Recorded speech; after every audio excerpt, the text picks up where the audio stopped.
កម្មវិធីខ្លះៗរបស់សិស្សសាកលវិទ្យាល័យដែលសិក្សានៅសាលាតិចណូជាពិសេសនោះគឺនៅក្នុងឆមាស2នោះថាតើមានអីគេ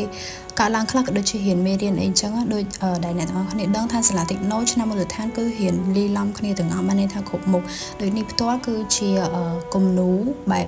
លក្ខណៈគំនូតិចនិចគេហៅអញ្ចឹងហ្នឹងហើយដែលមកនឹងពួកខ្ញុំត្រូវរៀនហើយឥឡូវនោះពួកខ្ញុំចាប់ដែរហើយគឺខ្ញុំបានបន្តទៅម៉ោង IT ដែលខ្ញុំត្រូវរៀនជាច្រើនអ្នកខ្លាំងចង់និយាយថាគៀងខ្លាំងមកសាលាឃើញដឹងតែចាប់ហ្មងអូខេឥឡូវពួកខ្ញុំកំពុងតែដើរទៅហើយព្រោះបន្ទប់នោះគឺបានថាអាគារនោះគឺនៅជិតគ្នាដែរអ្នកគ្នាត្រូវដើរទៅហើយឥឡូវនៅក្នុងបន្ទប់គឺមានកុំព្យូទ័រដែលខ្លះគឺខ្ញុំអត់ចង់ប្រើកុំព្យូទ័ររបស់សាលាខ្ញុំយក laptop ខ្លួនឯងយកទៅធ្វើហ្នឹងហើយឥឡូវហ្នឹងគឺមុខអង្គុយដេកខ្លាំងតាំងពីម៉ោងគនូមិញហ្នឹងអ្នកគ្នាគឺដេកបានច្រើននិយាយបាក់ចឹងមកអ្នកគ្នាចាប់បដ ாய் ហើយឥឡូវហ្នឹងគឺមានជាការសិស្សល្អដែលបាន submit assignment ហើយពីអ្នកគ្នាម៉ោង IT ហ្នឹងម៉ោងគេហៅម៉ោង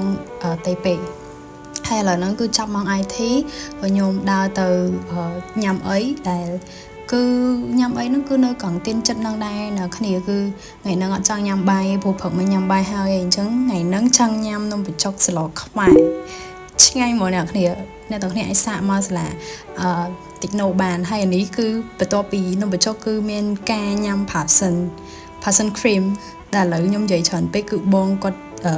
ចាក់អា passion នឹងចូលកែវឡើងលើវិញអ្នកគ្នាខ្ញុំនិយាយច្រើនពេកតំណងអ្នកគ្នាបើសិនជាចង់ញ៉ាំអីអាចមកនៅសាលាតិចណូបានគឺគ្រីមគាត់ឆ្ងាញ់ខ្លាំងមែនតើហ្មងអ្នកគ្នាឥ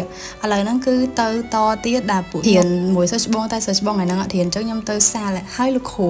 ក៏គាត់មកជួយបរៀនពីកូនូអីចឹងណាហ្នឹងហើយអាហ្នឹងចំណេះដឹងគឺទៅបន្ថែមមុខទៀតតែខ្ញុំអត់បានថតឲ្យអ្នកគ្នាមើលដោយសារពេលហ្នឹងខ្ញុំងុយខ្លាំងពេកឲ្យរៀនផងងុយផងអញ្ចឹងវីដេអូហ្នឹងចប់ហើយបាយ